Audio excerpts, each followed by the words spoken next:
Cecek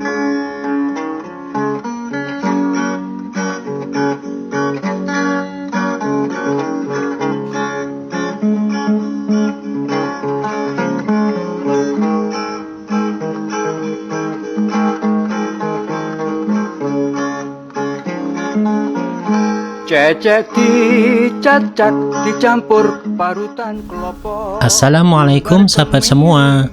Kali ini kita akan melihat salah satu kota di pantai utara Jawa Tengah. Kota ini terkenal dengan sebutan Kota Batik, yaitu Kota Pekalongan. Sejarah Kota Pekalongan sendiri tidak serta-merta terbentuk secara langsung, namun ada sejarah yang patut kita ketahui. Mari kita simak perjalanan saya di Kota Pekalongan, Jawa Tengah. Sebelum dilanjut, jangan lupa subscribe dulu dan tekan tanda loncengnya agar tidak ketinggalan update dari channel saya. Selamat menyaksikan.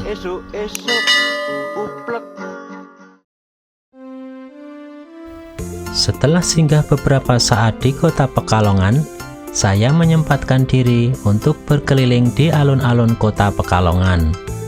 Dari hotel yang saya gunakan untuk menginap hanya berjarak sekitar 700 meter, namun saya harus berputar untuk mencapai alun-alun Kota Pekalongan. Kendaraan tidak begitu padat saat itu, sehingga saya bisa mencapai ke alun-alun dengan cepat. Saya menuju alun-alun Pekalongan sepertinya dari arah timur, pas pohon beringin di sudut alun-alun tersebut. Kota Pekalongan adalah salah satu kota di pesisir pantai utara Provinsi Jawa Tengah. Kota ini berbatasan dengan Laut Jawa di utara, Kabupaten Pekalongan di sebelah selatan dan barat, dan Kabupaten Batang di sisi timur. Kota Pekalongan terdiri atas 4 kecamatan, yakni Pekalongan Utara, Pekalongan Barat, Pekalongan Selatan, dan Pekalongan Timur. Kota Pekalongan terletak di jalur pantai utara Jawa yang menghubungkan Jakarta, Semarang, dan Surabaya. Kota Pekalongan mendapat julukan Kota Batik. Hal ini tidak terlepas dari sejarah bahwa sejak puluhan dan ratusan tahun lampau hingga saat ini, sebagian besar proses produksi batik Pekalongan dikerjakan di rumah-rumah. Akibatnya, batik Pekalongan menyatu erat dengan kehidupan masyarakat Pekalongan.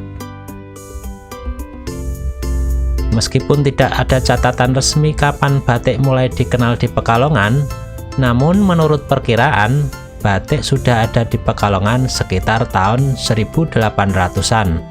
Bahkan menurut data yang tercatat di Deperindak, motif batik itu ada yang dibuat tahun 1802. Perkembangan yang signifikan diperkirakan terjadi setelah Perang Diponegoro atau Perang Jawa pada tahun 1825 sampai 1830. Terjadinya peperangan ini mendesak keluarga Keraton Mataram serta para pengikutnya banyak yang meninggalkan daerah kerajaan terbesar ke timur dan barat. Di daerah-daerah baru itu, mereka kemudian mengembangkan batik. Ke arah timur, berkembang dan mempengaruhi batik yang ada di Mojokerto, Tulungagung hingga menyebar ke Gresik, Surabaya, dan Madura. Sedangkan ke barat berkembang di Banyumas, Kebumen, Tegal, Cirebon, dan Pekalongan. Dengan adanya migrasi ini, maka batik Pekalongan yang telah berkembang sebelumnya semakin berkembang, terutama di sekitar daerah pantai hingga Pekalongan Kota, Buaran, Pekajangan, dan Wonopringgo.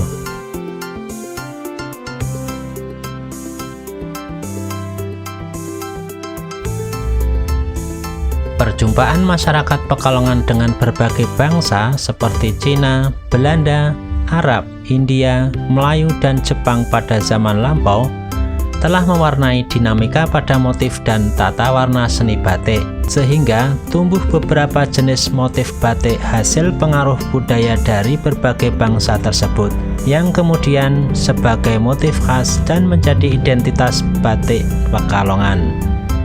Motif jelamprang diilhami dari negeri India dan Arab.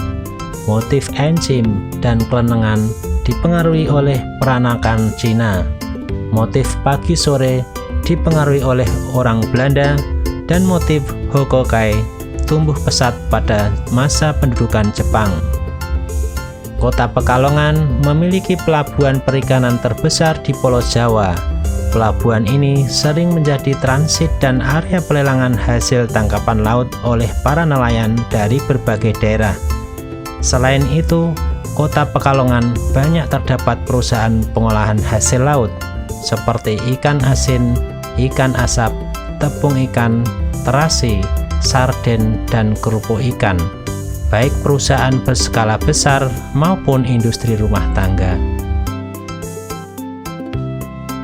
Kota Pekalongan terkenal dengan nuansa religiusnya karena mayoritas penduduknya memeluk agama Islam. Ada beberapa adat tradisi di Pekalongan yang tidak dijumpai di daerah lain, semisal sawalan, sedekah bumi, dan sebagainya. Sawalan adalah perayaan 7 hari setelah Idul Fitri dan disemarakkan dengan pemotongan lopis raksasa untuk kemudian dibagi-bagikan kepada para pengunjung. Nama Pekalongan sampai saat ini belum jelas asal-usulnya. Belum ada prasasti atau dokumen lainnya yang bisa dipertanggungjawabkan. Yang ada hanya berupa cerita rakyat atau legenda. Dokumen tertua yang menyebut nama Pekalongan adalah Keputusan Pemerintah Hindia Belanda Nomor 40 tahun 1931. Nama Pekalongan diambil dari kata halong atau dapat banyak, dan di bawah simbol kota tertulis Pekalongan. Pada masa VOC abad ke-17 dan pemerintahan kolonial Hindia Belanda, sistem pemerintahan oleh orang pribumi tetap dipertahankan. Dalam hal ini, Belanda menentukan kebijakan dan prioritas, sedangkan penguasa pribumi ini oleh VOC diberi gelar Regent atau Bupati.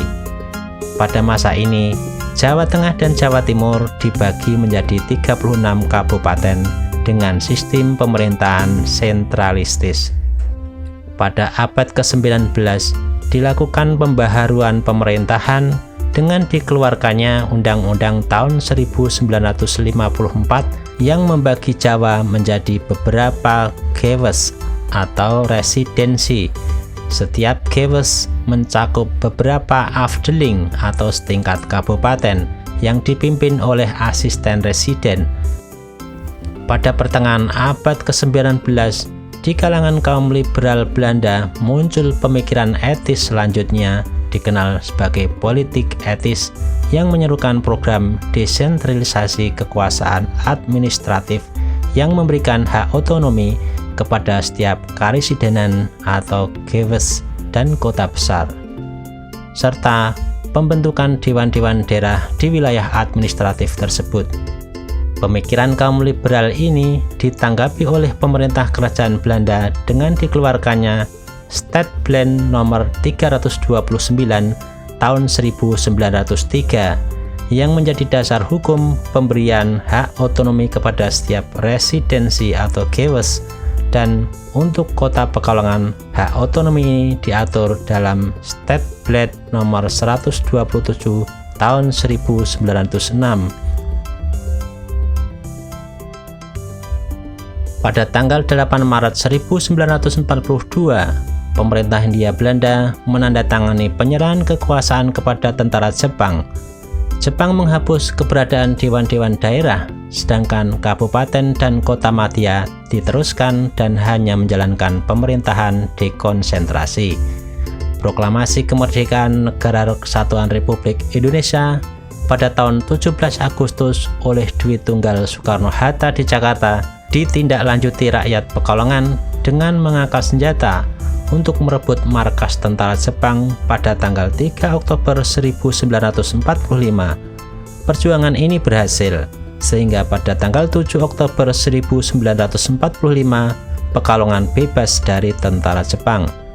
Secara yuridis formal, Kota Pekalongan dibentuk berdasarkan Undang-Undang Nomor 16 Tahun 1950, tanggal 14 Agustus 1950 tentang pembentukan daerah kota besar dalam lingkungan Jawa Barat, Jawa Tengah, Jawa Timur, dan Daerah Istimewa Yogyakarta.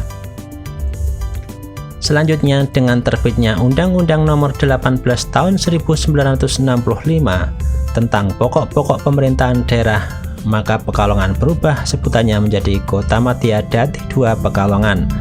Terbitnya PP Nomor 21 Tahun 1988 tanggal 5 Desember 1988 dan ditindaklanjuti dengan Inmendagri Nomor 3 Tahun 1989 merubah batas wilayah Kota Madya Dadi II Pekalongan, sehingga luas wilayahnya berubah dari 1.755 hektar menjadi 4.465,24 hektar dan terdiri dari 4 kecamatan, 22 desa, dan 24 kelurahan.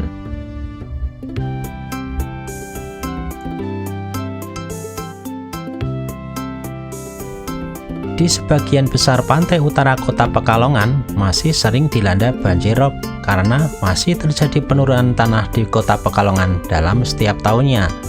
Kita banyak menjumpai rumah-rumah penduduk semakin lama ditinggikan, namun tetap saja akan tergenang air di tahun-tahun berikutnya. Namun siapa sangka, nanti di Kota Pekalongan ini akan dibuat sebuah wisata air terbesar di Asia Tenggara, yaitu Pantai Pasir Kencana. Nanti teman-teman bisa menyaksikan di video saya selanjutnya progres pembangunan wisata terbesar Pantai Pasir Kencana tersebut. Terima kasih teman-teman semua, semoga informasi ini bermanfaat.